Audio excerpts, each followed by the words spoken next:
The Galaxy Ultra series has always been Samsung showing off its muscle.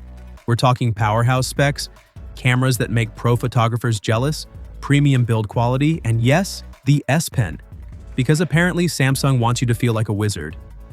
Right now, the S25 Ultra is already insanely good, but the Galaxy S26 Ultra? It's shaping up to be something that could actually make people question whether they really need an iPhone. Here's the thing, this isn't about some wild redesign or a headline-grabbing feature. It's about smart, subtle upgrades that actually make a difference in your daily life. And trust me, some of these could be bigger than they sound. Let's start with the display because, well, it's a Samsung Ultra, so the screen has to be ridiculous. Samsung's OLEDs have basically led the pack for years, but the S26 Ultra might have a few tricks up its sleeve. The new M14 OLED panel promises to be brighter, more efficient, and thinner. We're talking peak brightness potentially hitting 3,000 nits, up from the already insane 2,600 nits on the S25 Ultra. That means you could basically use it outside on a sunny day without squinting like you're staring at the sun. But here's the kicker.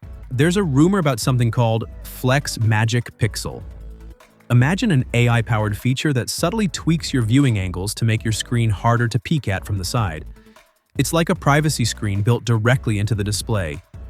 If Samsung pulls this off, it could be a game changer for anyone who works on their phone in public, or even just hates nosy roommates.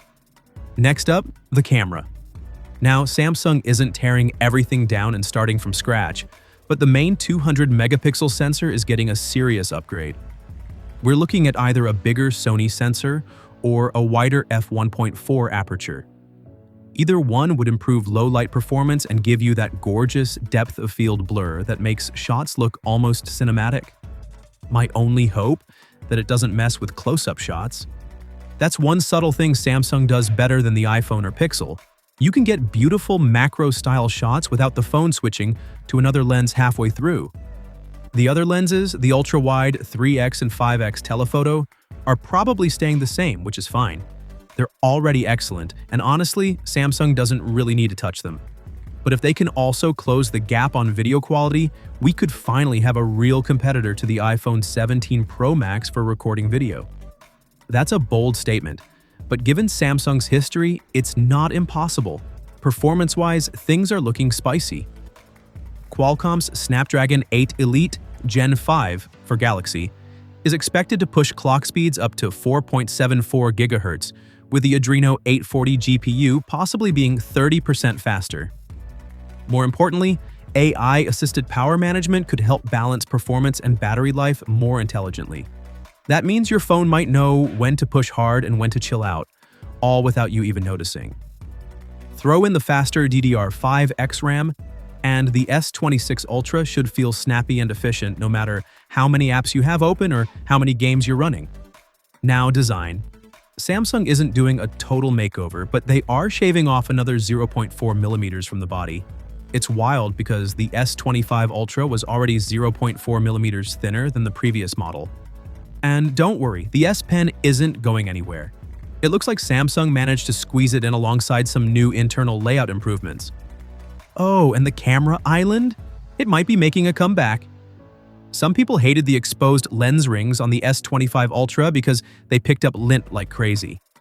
A proper island could finally fix that annoyance while giving the phone a cleaner look. Charging has been one area where Samsung lagged behind, and this is exciting. Wired charging could finally jump to 60 watts, meaning 0 to 50% could drop from 35 minutes to around 25 minutes.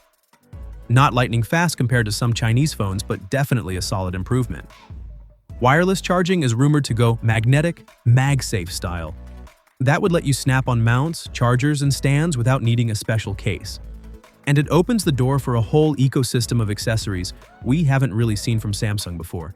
So when you put all of this together, the brighter, smarter display, the upgraded main camera, faster charging, sleeker design, and those little clever touches like Flex Magic Pixel and magnetic charging, the S26 Ultra starts to feel like a proper next-gen Ultra.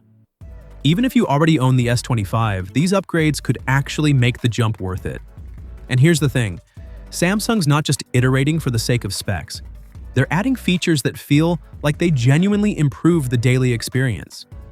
Whether it's being able to watch something outside in bright sunlight, snap a perfect macro shot, or just charge your phone faster without juggling cables, these small touches add up.